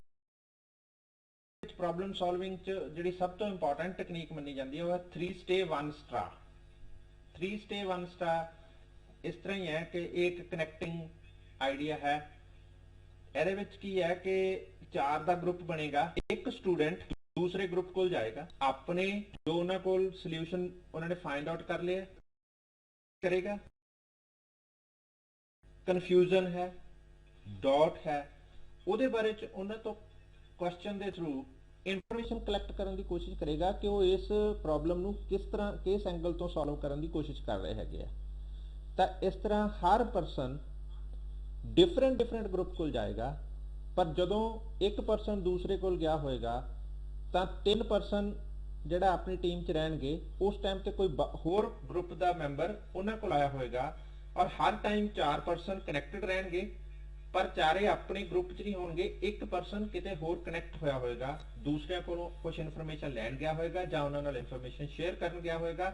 ਔਰ ਇਸ ਤਰ੍ਹਾਂ ਨਾਲ ਅਸੀਂ ਦੂਸਰਿਆਂ ਦੇ ਆਈਡੀਆ ਨੂੰ ਸੁਣ ਕੇ ਆਪਣੇ ਆਈਡੀਆ ਸ਼ੇਅਰ ਕਰਕੇ ਉਹਦੇ ਉੱਤੇ ਉਹਨਾਂ ਦੇ ਓਪੀਨੀਅਨ ਲੈ ਕੇ ਆਪਣੇ ਫਾਈਨਲ ਜਿਹੜੇ ਕਨਸੈਪਟ ਦੀ ਕਲੈਰਿਟੀ ਹੈ, ਜਿੱਥੇ ਤੁਹਾਨੂੰ ਕਨਫਿਊਜ਼ਨ ਹੈ, ਉਸ ਨੂੰ ਕਲੀਅਰ ਕਰਨ ਦੀ ਕੋਸ਼ਿਸ਼ ਕਰਦੇ ਹੋ ਔਰ ਇਸ ਤਰ੍ਹਾਂ ਅਸੀਂ ਟੀਮ 'ਚ ਕੰਮ ਕਰਦੇ ਹੋਏ ਕੋਲੈਬੋਰੇਟਿਵ ਵੇ ਨਾਲ ਸਿੱਖਦੇ ਹਾਂ। ਪ੍ਰੈਜੈਂਟੇਸ਼ਨ ਸਕਿੱਲ ਰਿਫਾਈਨ ਕਰਨ ਦੇ ਵਾਸਤੇ ਹੈ, ਜਦੋਂ ਤੁਹਾਡੇ ਕੋਲ ਤੁਸੀਂ ਡਾਟਾ ਪ੍ਰੈਜ਼ੈਂਟ ਕਰਨਾ ਹੋਵੇ, ਜਦੋਂ ਤੁਸੀਂ ਕੋਈ ਕਿਸੇ ਸਰਵੇ ਨੂੰ ਟ੍ਰੈਂਡ ਦੇ ਥਰੂ, ਬਾਰਸ ਦੇ ਥਰੂ, ਗ੍ਰਾਫਸ ਦੇ ਥਰੂ ਦਿਖਾਉਣਾ ਹੋਵੇ, ਤਾਂ ਇਹਦੇ ਵਿੱਚ ਵੀ ਇੱਕ ਜਿਹੜਾ ਹੈ ਕੰਪਲੈਕਸ ਇਨਫੋਰਮੇਸ਼ਨ ਨੂੰ ਇੱਕ meaningful, easy display and understandable ਜਿਹੜਾ ਹੈ ਡਾਟਾ ਦੇ ਰੂਪ ਦੇ ਵਿੱਚ ਪ੍ਰੈਜ਼ੈਂਟ ਕਰਨ ਦੀ ਜਿਹੜੀ ਸਕਿੱਲ ਡਿਵੈਲਪ ਕਰਨ ਦੇ ਲਈ ਟੈਕਨੀਕ ਯੂਜ਼ ਕੀਤੀ ਜਾਂਦੀ ਹੈ। ਔਰ ਇਹਦੇ ਵਿੱਚ ਪਹਿਲਾ ਹੁੰਦਾ group grid method. Group grid method ਦੇ ਵਿੱਚ ਕੀ ਹੁੰਦਾ ਹੈ ਕਿ ਅਸੀਂ ਸਟੂਡੈਂਟਸ ਜਿਹੜੇ ਉਸ ਗਰੁੱਪ ਦਾ ਹਿੱਸਾ ਹੁੰਦੇ ਨੇ, ਉਹਨਾਂ ਦੀਆਂ ਸਕਿੱਲਸ ਦੇ ਅਕੋਰਡਿੰਗ ਉਹਨਾਂ ਨੂੰ ਡਿਊਟੀਜ਼ ਅਸਾਈਨ ਕਰ ਦਿੰਦੇ ਆ ਕਿ ਇੱਕ ਪਰਸਨ ਜਿਹੜਾ ਹੈ ਇਨਫੋਰਮੇਸ਼ਨ ਨੂੰ ਟੇਬਲ ਬਣਾਏਗਾ, ਕਲਾਸੀਫਾਈ ਕਰੇਗਾ। ਦੂਸਰਾ ਜਿਹੜਾ ਹੈ ਉਹ ਉਸਦੀ ਗ੍ਰਾਫਿਕਲ ਪ੍ਰੈਜੈਂਟੇਸ਼ਨ ਬਣਾਏਗਾ। ਤੀਸਰਾ ਪਰਸਨ ਜਿਹੜਾ ਹੈ ਉਹ ਉਸਦੇ ਜਿਹੜੀ ਹੈ ਕਮਿਊਨੀਕੇਬਲ ਪ੍ਰੈਜੈਂਟੇਸ਼ਨ ਜਿਹੜੀ ਹੈ ਪਾਵਰ ਪੁਆਇੰਟ ਬਣਾਏਗਾ। ਚੌਥਾ ਜਿਹੜਾ ਹੈ ਉਸਦੇ ਕੁਐਸਚਨ ਹੈਂਡਲ ਕਰੇਗਾ। ਤਾਂ ਇਸ ਤਰ੍ਹਾਂ ਨਾਲ ਜਿਹੜਾ ਹੈ ਅਸੀਂ ਇਸ ਨੂੰ ਸਿੱਖਦੇ ਹਾਂ। ਸੀਕੁਐਂਸ ਚੇਨ ਵੀ ਇਹਦੇ ਅੰਦਰ ਇੱਕ ਟੈਕਨੀਕ ਹੈ ਜਿਹਦੇ ਵਿੱਚ ਅਸੀਂ ਕਰਦੇ ਹਾਂ ਕਿ ਵਿਜ਼ੂਅਲ ਰਿਪਰੈਜ਼ੈਂਟੇਸ਼ਨ ਜਿਹੜੀ ਹੈ ਆ ਸੀਰੀ ਆਫ ਇਵੈਂਟਸ ਕੀਤੀਆਂ ਜਾਂਦੀਆਂ ਨੇ, ਜਿਹਦੇ ਵਿੱਚ ਸਟੂਡੈਂਟ ਜਿਹੜੇ ਹੈਗੇ ਆ ਉਹਨਾਂ ਨੂੰ ਜਦੋਂ ਡਾਟਾ ਆਰਗੇਨਾਈਜ਼ ਕੀਤਾ ਜਾਂਦਾ ਹੈ ਉਸ ਦੇ ਬੇਸ ਦੇ ਉੱਪਰ ਜਿਹੜੇ ਫਾਈਨਲ ਕੁਐਸਚਨ ਨੇ ਉਹਨਾਂ ਨੂੰ ਧਿਆਨ 'ਚ ਰੱਖਦੇ ਹੋਏ ਉਹਨੂੰ ਪ੍ਰੈਜ਼ੈਂਟ ਕਰਕੇ ਦਿਖਾਇਆ ਜਾਂਦਾ ਕਿ ਜਿਹੜਾ ਮੰਨ ਲਓ ਅਸੀਂ ਦੇਖਣਾ ਚਾਹੁੰਦੇ ਹਾਂ ਕਿ ਇੱਕ ਪਾਰਟਿਕੂਲਰ ਏਰੀਆ 'ਚ ਲਿਟਰੇਸੀ ਕਿੰਨੀ ਹੈ। ਅਸੀਂ ਗਏ ਸਰਵੇ ਕਰਿਆ, ਸਰਵੇ ਕਰਕੇ ਆ ਕੇ ਤੁਹਾਨੂੰ ਜਦੋਂ ਤੁਸੀਂ ਪ੍ਰੈਜ਼ੈਂਟ ਕੀਤਾ ਤੁਸੀਂ ਉਹਨੂੰ ਜਨਰਲ ਫਾਰਮ 'ਚ ਪ੍ਰੈਜ਼ੈਂਟ ਕੀਤਾ। ਕਿਸੇ ਨੇ ਪੁੱਛਿਆ ਦੱਸੋ ਕਿ 14 ਸਾਲ ਤੋਂ ਘੱਟ ਉਮਰ ਦੇ ਲੋਕਾਂ 'ਚ ਕਿੰਨੀ ਲਿਟਰੇਸੀ ਹੈ, ਤਾਂ ਇਹਦਾ ਮਤਲਬ ਹੈ ਤੁਹਾਨੂੰ ਉਸ ਨੂੰ ਦੁਬਾਰਾ ਰੀਆਰਗੇਨਾਈਜ਼ ਕਰਨਾ ਪਏਗਾ। ਜੇ ਕਿਸੇ ਨੇ ਪੁੱਛਿਆ ਕਿ ਜਿਹੜੇ ਗ੍ਰੈਜੂਏਟ ਕਿੰਨੇ ਨੇ ਉਸ ਪਾਪੂਲੇਸ਼ਨ 'ਚ, ਮੇਲ ਕਿੰਨੇ ਗ੍ਰੈਜੂਏਟ ਨੇ, ਫੀਮੇਲ ਕਿੰਨੇ ਗ੍ਰੈਜੂਏਟਸ ਨੇ, ਤਾਂ ਅਸੀਂ ਉਹ ਸੀਕੁਐਂਸ ਚੇਨ ਦੇ ਵਿੱਚ ਪਹਿਲਾਂ ਤੋਂ ਜੋ ਗੋਲ ਰੱਖਿਆ ਕਿ ਅਸੀਂ ਕਿਸ ਏਮ ਨੂੰ ਟਾਰਗੇਟ ਕਰਕੇ ਡਾਟਾ ਕਲੈਕਟ ਕਰ ਰਹੇ ਹਾਂ, ਕੀ ਅਸੀਂ ਜਿਹੜੀ ਹੈ ਸਕੂਲ ਏਜ ਜਾਂ ਜਿਹੜਾ ਰਾਈਟ ਟੂ ਐਜੂਕੇਸ਼ਨ ਨਾਲ ਰਿਲੇਟਡ ਡਾਟਾ ਕਲੈਕਟ ਕਰ ਰਹੇ ਹਾਂ, ਜਾਂ ਅਸੀਂ ਓਵਰਆਲ ਐਜੂਕੇਸ਼ਨ ਲਿਟਰੇਸੀ ਦੀ ਗੱਲ ਕਰ ਰਹੇ ਹਾਂ, ਜਾਂ ਅਸੀਂ ਸਕਿਲਡ ਲੋਕਾਂ ਬਾਰੇ ਡਾਟਾ ਕਲੈਕਟ ਕਰਨਾ ਹੈ। ਤਾਂ ਜਿਵੇਂ ਦੀ ਕੋਈ ਏਮ ਰੱਖ ਕੇ ਤੁਸੀਂ ਚੱਲੇ ਹੋ ਅਸੀਂ ਉਸ ਨੂੰ ਫਿਰ ਜਿਹੜਾ ਹੈ ਰਾਉਂਡ ਰੋਬਿਨ ਬ੍ਰੇਨਸਟਾਰਮਿੰਗ ਇੱਕ ਟੈਕਨੀਕ ਹੈ ਜਿਹਦੇ ਵਿੱਚ ਅਸੀਂ 4 ਤੋਂ 6 ਬੱਚਿਆਂ ਦਾ ਗਰੁੱਪ ਬਣਾਉਂਦੇ ਆ। ਉਹਦੇ ਵਿੱਚ ਇੱਕ ਪਰਸਨ ਜਿਹੜਾ ਹੈ ਉਸ ਨੂੰ ਰਿਕਾਰਡਰ ਦੀ ਡਿਊਟੀ ਅਸਾਈਨ ਕਰ ਦਿੱਤੀ ਜਾਂਦੀ ਹੈ। ਇੱਕ ਕੁਐਸਚਨ ਜਿਹੜਾ ਹੈ ਇਸ ਤਰ੍ਹਾਂ ਦਾ ਬ੍ਰੇਨਸਟਾਰਮਿੰਗ ਸੈਸ਼ਨ 'ਚ ਇਸ ਤਰ੍ਹਾਂ ਦਾ ਕੁਐਸਚਨ ਜਿਹੜਾ ਹਮੇਸ਼ਾ ਹੀ ਜਾਂ ਪ੍ਰੋਬਲਮ ਇਸ ਤਰ੍ਹਾਂ ਦੀ ਅਸਾਈਨ ਕੀਤੀ ਜਾਂਦੀ ਹੈ ਜਿਹਦੇ ਮੈਨੀ ਆਨਸਰ ਪੋਸੀਬਲ ਆਨਸਰ ਹੁੰਦੇ ਆ। ਅਸੀਂ ਉਹਦੇ ਵਿੱਚ ਕਹਿੰਦੇ ਆ ਕਿ ਇੱਕ ਰਾਉਂਡ ਟੇਬਲ 'ਚ ਬੈਠਦੇ ਆ ਔਰ ਅਸੀਂ ਉੱਥੇ ਹਰ ਮੈਂਬਰ ਜਿਹੜਾ ਹੈ ਉਹ ਆਪਣੇ ਵੱਲੋਂ ਇੱਕ ਰਿਟਨ ਆਨਸਰ ਜਿਹੜਾ ਹੈ ਉੱਥੇ ਰੱਖਦਾ ਉਸ ਪ੍ਰੋਬਲਮ ਦਾ, ਔਰ ਨੈਕਸਟ ਪਰਸਨ ਜਿਹੜਾ ਹੈ ਆਨਸਰ ਜਿਹੜੇ ਆਪਣੇ ਵੱਲੋਂ ਪ੍ਰੈਜ਼ੈਂਟ ਕਰਵਾਉਂਦਾ ਔਰ ਫਿਰ ਉਹਨਾਂ ਆਨਸਰ ਦੇ ਬੇਸਿਸ ਦੇ ਉੱਪਰ ਡਿਸਕਸ਼ਨ ਹੁੰਦਾ ਕਿ ਕਿਸਨੇ ਇਸ ਨੂੰ ਕਰੈਕਟਲੀ ਜਿਹੜਾ ਹੈ ਆਨਸਰ ਕੀਤਾ। ਔਰ ਇੱਥੇ ਬ੍ਰੇਨਸਟਾਰਮਿੰਗ ਦੇ ਵਿੱਚੋਂ ਅਸੀਂ ਹਰ ਕੁਐਸਚਨ ਦੇ ਅਲੱਗ-ਅਲੱਗ ਮੈਂਬਰ ਵੱਲੋਂ ਦਿੱਤੇ ਆਨਸਰ ਚੋਂ ਬੈਸਟ ਆਪਟ ਕਰਕੇ ਬੈਸਟ ਸਿਲੈਕਟ ਕਰਕੇ ਸਿੱਖਣ ਦੀ ਕੋਸ਼ਿਸ਼ ਕਰਦੇ। ਹਰ ਟੀਮ ਜਿਹੜੀ ਹੈ ਅਸੀਂ ਕਲਾਸ 'ਚ ਪੜ੍ਹਾ ਰਹੇ ਹੁੰਦੇ ਆ, ਆਮ ਤੌਰ ਤੇ ਇਹਨੂੰ ਸੈਕਸ਼ਨਲ ਰੀਕੈਪ ਆਖਦੇ ਆ, ਟੀਚਰ ਰੋਜ਼ ਯੂਜ਼ ਕਰਦੇ ਆ। ਜਿਵੇਂ ਮੈਂ ਹੀ ਤੁਹਾਨੂੰ ਪਿੱਛੇ ਜੇ ਪੁੱਛ ਲਿਆ ਇੱਕ ਕੁਐਸਚਨ ਤਾਂ ਹਰ ਟੀਚਰ ਇਸ ਤਰ੍ਹਾਂ ਕਰਦਾ ਜਦੋਂ ਡਿਸਕਸ਼ਨ ਜਾਂ ਲੈਕਚਰ ਚੱਲ ਰਿਹਾ ਹੁੰਦਾ ਤਾਂ ਉਹਨੂੰ ਜਦੋਂ ਲੱਗਦਾ ਕਿ ਕਾਫੀ ਲੰਬਾ ਹੋ ਗਿਆ, ਡਰੈਗ ਹੋ ਗਿਆ, ਬੋਰਿੰਗ ਹੋ ਗਿਆ ਤਾਂ ਉਹ ਜਾਣਬੁੱਝ ਕੇ ਇੱਕ ਕੁਐਸਚਨ ਪੁੱਛ ਲੈਂਦਾ ਤੁਹਾਨੂੰ ਆਹ ਗੱਲ ਸਮਝ ਆਈ ਕਿ ਨਹੀਂ। ਇਹ ਇੱਕ ਤਰ੍ਹਾਂ ਨਾਲ ਰਿਵਿਊ ਹੁੰਦਾ ਜੋ ਉਸ ਤੋਂ ਪਹਿਲਾਂ ਸਾਰਾ ਡਿਸਕਸ ਕੀਤਾ ਹੁੰਦਾ ਉਹਦੇ ਬਾਰੇ ਚ ਸਟੂਡੈਂਟਸ ਤੋਂ ਆਈਡੀਆ ਲੈਣਾ ਹੁੰਦਾ ਕਿ ਉਹਨਾਂ ਨੂੰ ਸਮਝ ਆਇਆ ਕਿ ਨਹੀਂ ਸਮਝ ਆਇਆ। ਤਾਂ ਇਹ ਇੱਕ ਹੈ ਜਿਹਦੇ ਵਿੱਚ ਅਸੀਂ ਹਰ 3 ਮਿੰਟ ਬਾਅਦ ਹਰ 5 ਮਿੰਟ ਬਾਅਦ 3 ਮਿੰਟ ਦੀ ਜਾਂ ਹਰ 10 ਮਿੰਟ ਬਾਅਦ 3 ਮਿੰਟ ਦੀ ਜਿਹੜੀ ਹੈ ਸਟੇ ਲੈਣੇ ਆ, ਜਿਹਦੇ ਵਿੱਚ ਅਸੀਂ ਆਪਣੇ ਇੱਕ ਦੂਸਰੇ ਦੇ ਨਾਲ ਸ਼ੇਅਰ ਕਰਦੇ ਹਾਂ ਕਿ ਕਿਸੇ ਨੂੰ ਕਿੰਨਾ ਕੁ ਸਮਝ ਆਇਆ। ਜੇ ਕੋਈ ਪਰਸਨ ਨੂੰ ਪੁੱਛਿਆ ਜਾਂਦਾ ਕਿ ਤੁਹਾਨੂੰ ਆਹ ਆਈਡੀਆ ਸਮਝ ਆ ਗਿਆ, ਉਹ ਆਪਣੇ ਵੱਲੋਂ ਐਕਸਪ੍ਰੈਸ ਕਰਦਾ ਪਰ ਉਹ ਗਲਤ ਹੁੰਦਾ ਤਾਂ ਫਿਰ ਅਸੀਂ ਅਗਲੇ ਤੋਂ ਪੁੱਛਦੇ ਹਾਂ ਔਰ ਫਿਰ ਜਿੰਨਾ ਚਿਰ ਤੱਕ ਉਹਦਾ ਕਰੈਕਟ ਆਨਸਰ ਨਹੀਂ ਮਿਲਦਾ ਅਸੀਂ ਨੈਕਸਟ ਟੂ ਨੈਕਸਟ ਕੁਐਸਚਨ ਜਿਹੜਾ ਹੈ ਉਸ ਨੂੰ ਸ਼ਫਲ ਕਰਦੇ ਜਾਂਦੇ ਹਾਂ ਔਰ ਇਸ ਤਰ੍ਹਾਂ ਫਿਰ ਇੱਕ ਦੂਸਰੇ ਦੇ ਆਈਡੀਆ ਤੋਂ ਬੱਚੇ ਜਿਹੜੇ ਹੈ ਸਿੱਖਦੇ ਆ। ਤਾਂ ਇਹ ਕੁਝ ਟੈਕਨੀਕਸ ਨੇ ਜਿਹੜੀਆਂ ਅਸੀਂ ਇਹਦੇ ਵਿੱਚ ਡਿਸਕਸ ਕਰਨੀਆਂ। ਇਸ ਤੋਂ ਕਾਫੀ ਲੰਬੀਆਂ ਸਾਰੀਆਂ ਟੈਕਨੀਕ